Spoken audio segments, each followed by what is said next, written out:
નિજ ગ્રંથ કરણ સ્વર.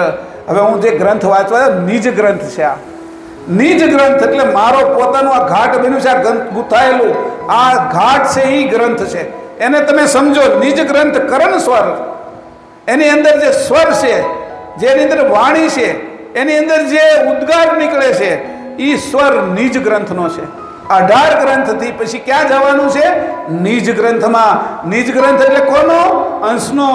અંશ પોતાનો ગ્રંથ છે, જે ચેતન ગ્રંથ છે.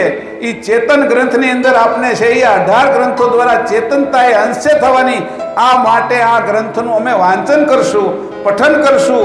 એવી આ મંગલાચરણની સ્તુતિ એ પરમ ગુરુ કરીને, કુબેર સ્વામી કરીને આપણા બધા અંશોને સમજાવે છે કે જ્યારે ગ્રંથ વાંચવા બેસો ત્યારે તમારે આ મંગલાચરણ કરવું અને એની અંદર જે સમજ આપી છે એને સમજવી અને પછી ગ્રંથનો અભ્યાસ કરશો એટલે તમને હું એવી જાણ બક્ષિસ કરીશ અને હું પાછી ક્યારેય નહીં માગું, તમને તમારા સ્વરૂપે કરી દેશે એવી આ વસ્તુ તમને હું બક્ષિસમાં આપું છું.